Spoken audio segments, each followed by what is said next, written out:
Muito bom dia, Wadson Martins, bom dia a todos aos ouvintes da Orlândia Rádio Clube. Hoje nós vamos conversar mais uma vez com João Antônio da Silva, chefe da Vigilância Sanitária de Orlândia, e nós vamos falar a respeito da doença leishmaniose. Nós estamos aí entrando na Semana Nacional do Combate a essa doença de leishmaniose e gostaria, João, que você explicasse para a população sobre a gravidade, dessa doença, leishmaniose. Bom dia, João. Bom dia, Serginho. Bom dia, ouvintes da Orlândia Rádio Clube. Essa semana da leishmaniose ela foi determinada por uma lei, que é a Lei 12.604 de 2012, que ela trata aí da Semana de Controle e Combate da Leishmaniose, e o Estado de São Paulo ele realiza durante essa semana várias ações, né? Tem alguns municípios que são mais atacados pela doença, que tem maiores índices da doença. Eles até têm uma organização maior, né, que requer aí sim uma informação mais próxima com a população e algumas ações que também já são voltadas para o combate. Então, no nosso caso, Orlândia, a gente hoje vive uma situação, pelo menos aparentemente, tranquila em relação à leishmaniose. Nós tivemos alguns problemas nos anos anteriores, inclusive de uma pessoa que esteve com leishmaniose, mas ela trouxe isso de uma cidade do Mato Grosso. Então, na próxima semana, que vai de 9 a 14 de agosto, a gente vai estar na mídia falando sobre o assunto, levando a informação. O site da prefeitura também vai ter bastante informação sobre a doença. E os veterinários também, eles têm aí, nesta oportunidade, também levar para a população essas informações, para que os proprietários de animais fiquem atentos aos sintomas, né, que esses animais apresentam, e assim possa combater ainda em tempo necessário até da cura. A cura não, porque um animal, depois que ele adquire a leishmaniose, ele não tem cura mais, né, porque não tem medicamento gratuito e não tem, assim como você manter um animal também por muito tempo sobre o tratamento, que é um tratamento caro. É claro que tem os medicamentos, os veterinários, que não cura, mas mantém o animal em boas condições de saúde, só que vem aquela questão: esse animal deve permanecer em cuidados ou ele deve ser sacrificado? Isso é uma questão que hoje já se pode dizer que, considerando que esse animal é um risco para a família, porque a partir de então esse animal ele não pode ser mais exposto ao público, ele tem que ficar só dentro de casa, não pode nem soltar ele para a rua, isso tudo seguindo os critérios de cuidado. Então a família tem aí uma situação bem difícil de controle desses animais, mas ainda sacrificar esse animal ainda é facultativo. Então cada um define se ele trata dessa forma ou se ele resolve fazer o sacrifício desse animal. Ô João, você falou aí sobre esta Semana, Nacional do Combate à Leishmaniose, e eu já gostaria de adiantar, perguntar para você, até para levar essa informação que é importante, como que essa doença, a leishmaniose, é transmitida? Então, nós temos um grupo de insetos, né, que são chamados os mosquito palha. Não é só uma espécie, né? Hoje já se estuda várias outras espécies que poderia também estar transmitindo a doença, e ela ocorre da seguinte forma: como a doença ela circula em animais domésticos, principalmente o cachorro, ela geralmente é transmitida de um animal para outro por meio da picada do mosquito palha. E é claro que esse mosquito palha, o controle dele maior é feito com a higiene periódica dos quintais, de todos os locais que a pessoa tem na sua área externa. Por exemplo, pessoas que criam galinhas, as fezes e toda aquela fuligem, aquele meio de cultura criado pelas galinhas, ele é um ponto muito alto de infestação do mosquito palha, porque ele se prolifera nesses meios. Outros meios também de proliferação dele são os resíduos de plantas, de plantações. Então a pessoa tem um quintal repleto de plantações, muito sombreado, um local muito fresco o tempo todo, e aí é um prato cheio também para o mosquito se proliferar ali. Então, esses são os cuidados de prevenção. Os cuidados de prevenção e proteção são os iniciais aí para que o mosquito não se prolifere. Dado a questão da infestação do mosquito, é possível combater também com a aplicação de inseticidas. É claro que após ter identificado que existe, né, uma região infestada, só que quem faz esse trabalho ainda é a SUSEM, que é o setor regional, né, que faz esse trabalho nos municípios onde ocorre a infestação, porque eles têm todo um critério de trabalho para poder fazer a aplicação do veneno, a investigação das áreas infestadas e até a captura para analisar, para realmente saber se ali tem um mosquito palha. Como é um mosquito muito pequeno, né, que a gente não consegue enxergar ele direitinho a olho nu, é preciso fazer a captura e levar para o laboratório para poder analisar se são mosquitos palha e se são mosquitos contaminados. Então, um primeiro momento é isso que deve ter. Os animais que estejam com os sintomas da leishmaniose, que é o emagrecimento, é o animal que começa a crescer muito as unhas, né, é um animal que começa a ter o abdômen muito estendido, começa a apresentar feridas na região da cabeça, orelha, olho, boca, ele já apresenta ali alguns sintomas da leishmaniose. É claro, se tiver avançado, ele já vai apresentar esses outros sintomas que eu falei, que é dos ferimentos da boca, nariz e orelha, muito alto, e aí muitas vezes o animal, se demorar para ser atendido, ele já está aí praticamente difícil de salvar a vida desse animal. Ô João, eu gostaria que você falasse mais sobre o tratamento dessa doença. Existe um tratamento? Ele tem sido eficaz? Qual que é a garantia? Como que é isso? Tem o tratamento, tanto para humanos quanto para animais. O tratamento para o humano, ele tem a cobertura, né? No caso, para animais não tem, não existe cobertura para tratamento gratuito para animais. Então, o tratamento é um tratamento muito caro, e aí cabe ao proprietário saber se ele consegue manter esse animal em tratamento para o resto da vida dele, além dos cuidados que ele deve ter com esse animal também para o resto da vida. Como eu falei, não pode mais expor esse animal, como ele já está infectado e ele é um reservatório da doença, né? Então, se o mosquito pica esse animal e pica um ser humano, a doença vai ser transmitida para o ser humano. Então, é um risco muito grande você manter um animal desse em casa, a não ser que você tenha muitos cuidados e que a sua região não seja uma região provável de infestação do mosquito palha.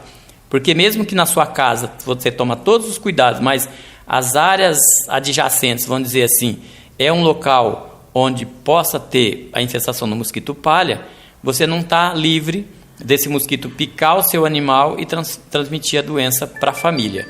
Então é um risco bastante alto, e aí, dependendo da situação, é melhor que esse animal seja sacrificado, e hoje já tem a opção, né, não existe uma proibição total, o animal não pode ser sacrificado. Quando a questão está nessa situação em que não existe cura por meio da medicação e esse animal continua sendo um reservatório, ele, em determinadas situações, é melhor que ele seja sacrificado.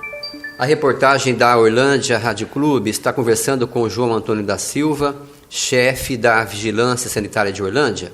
Ô João, você deixou bem claro aí que é uma doença que ataca principalmente cachorro, né, cães, e eu gostaria de saber se ela também pode ser transmitida para humanos. Sim, mas ela só pode ser transmitida para o humano a partir da picada do mosquito, assim como a dengue, né, que é uma doença transmitida através da picada de um mosquito. Por isso que o controle muitas vezes é difícil. E o mosquito palha é um inseto difícil de controlar. Como eu te falei, ele não precisa de água, ele só precisa de meios de cultura ali para se proliferar, né, em resíduos de plantas, resíduos de fezes de animais. Então, como a gente sabe que uma boa parte da população tem uma certa dificuldade de manter os seus ambientes sempre limpos e livres desses resíduos, porque muitas vezes as pessoas acumulam muitas coisas, né? A gente tem mania de guardar coisas que são inservíveis, mas que é de difícil, vamos dizer assim, dispensa. É inservível, mas a pessoa não sabe como dispensar isso. Ou às vezes não quer dispensar esses materiais. Ele olha para aquela quantidade de produtos acumulados no quintal, e às vezes até dentro da casa dele, e ele não sabe o que fazer com aquilo. Então, todo resíduo, todo material velho que acaba acumulando resíduos e que estão em locais úmidos e sombreados, esses locais são propícios para a proliferação. E também assim, hoje existe no estado de São Paulo um trabalho bastante forte em cima da questão da leishmaniose, embora a gente não vê falar muito, mas alguns municípios têm tido problemas com a doença. A cidade de Presidente Prudente, por exemplo, foi registrada em 2020, entre 2020 e 2021 até agora, 50 casos de leishmaniose em animais, e claro que por conta dessa quantidade de casos, também uma pessoa contraiu, né? Porque quanto mais você ter animais contaminados, mais a probabilidade das pessoas contrair a doença. Então, no caso de Presidente Prudente, teve uma pessoa, um homem de 58 anos, que foi contaminado pela leishmaniose também. Que é sempre assim, quanto mais casos você tem, mais transmissão você tem. Por isso, a necessidade do cuidado da população ficar atenta, ver se os seus animais não estão apresentando alguns sintomas desses que a gente explanou, né, que o animal apresenta.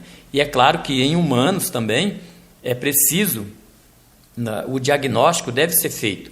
Um atendimento médico em uma pessoa que apresenta o aumento do baço, o aumento do fígado, o estendimento do abdômen dele, tendo febres, dor de cabeça, emagrecimento, falta de apetite e uma série de sintomas aí que é da leishmaniose, o médico deve se atentar para isso, porque já houve casos da pessoa ficar praticamente um mês internado tratando de outras doenças e com medicamentos que agravavam a doença, e quando foi descobrir, a pessoa já estava próximo de morrer, né, por a doença, sem que a doença fosse tratada. Então, ela foi descoberta. Isso foi com uma pessoa aqui de Orlândia.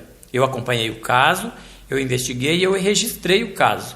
Então, teve um médico da cidade que estava cuidando desse paciente e não se atentou para a questão. A análise, o pedido de amostra para análise só foi feita depois que ele foi transferido para Franca, e aí lá um médico que estava atendendo lembrou de, já que a gente não acha, vamos pedir uma análise de leishmaniose.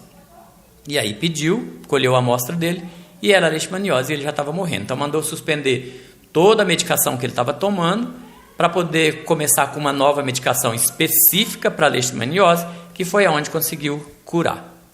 Ô João, sobre a gravidade dessa doença, como que você entende?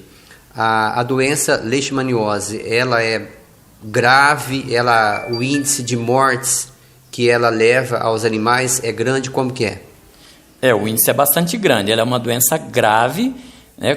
Em 90% dos casos ela evolui para o grave, né? Com risco de morte, tanto em humanos quanto em animais.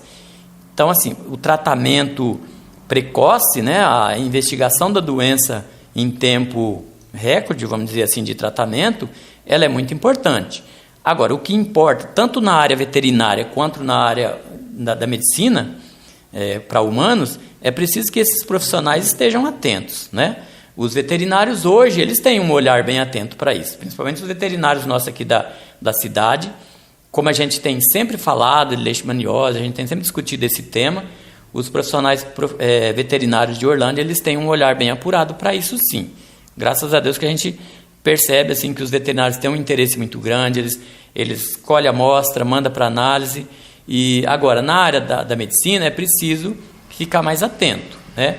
É claro que a gente não pode considerar o município de Orlândia não tem casos e casos de leishmaniose em animais, então não vai ter em ser humano. Olha essa situação desse rapaz. Ele não estava em Orlândia, ele estava morando em Mato Grosso e ele contraiu lá.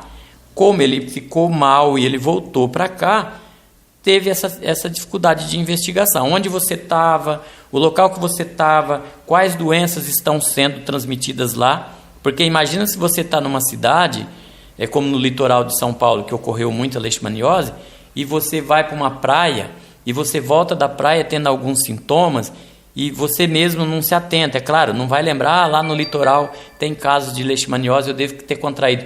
Mas o médico tem a obrigação de fazer essas pesquisas. O atendimento médico, ele deve investigar onde a pessoa esteve, por quanto tempo ele esteve lá onde você estava tendo algum surto de alguma doença, e essas perguntas não são feitas. Então, para quem tem mais conhecimento, até chega a falar, olha, doutor, eu estive em tal lugar, lá, eu sei que tem, porque o ideal é quando a gente vai viajar, pesquisar se naquele local está tendo algum tipo de doença transmitida ali, né? Geralmente a gente não faz isso, mas o profissional médico ele tem que ser mais curioso, ele tem que ser mais atento e ele tem que investigar onde a pessoa esteve, por quanto tempo, estava ocorrendo alguma doença transmitida por algum inseto ou por, né, ou no caso hoje da Covid, por exemplo, ninguém nem pensa, já fala, você viajou, né? Mas as outras doenças não. Então, todas as doenças deveriam ser investigadas deste ponto, onde a pessoa esteve, por quanto tempo e se lá estava ocorrendo algum tipo de doença. Nesse momento, investigou isso, pode-se atentar para a questão da leishmaniose. Bom, você estava numa região que está ocorrendo leishmaniose, você pode ter contraído. Vamos colher a amostra, vamos analisar e descobre a doença. Então, tudo isso é muito importante. A Orlândia Rádio Clube já aproveita para agradecer ao João Antônio da Silva, que aceitou, né, o nosso convite de conceder essa entrevista. Muito obrigado, João. Bom dia para você. Bom dia, Serginho. Eu que agradeço. E aí a gente chama aí a atenção da população para essa próxima semana, que vai de 9 a 14 de agosto, para que aproveitar avivar aí, né, a memória das pessoas e o cuidado que de repente pode ter alguém da família que tem alguns sintomas parecidos com o da leishmaniose ou um animal que possa ter esses sintomas. E aí é claro que é importante estar se atentando para a averiguação desses sintomas, que de repente, né, a gente não sabe, como eu falei, a pessoa viajou, esteve numa região que tem a contaminação, e é importante se atentar para essa questão de averiguar se a pessoa pode ter contraído ou se o animal dela também pode ter contraído. Só lembrando que desses animais que eu te falei que nós tivemos com leishmaniose em anos anteriores aí, um desses ele veio da Bahia, e a Bahia é um dos estados que tem bastante índice de leishmaniose, então só aí você percebe a necessidade da pessoa se atentar para várias questões de que aquele animal pode estar com a doença. Está aí, portanto, nós conversamos com João Antônio da Silva, chefe da Vigilância Sanitária de Orlândia. Sérgio Maia para o URC, bom dia, é com você, Watson.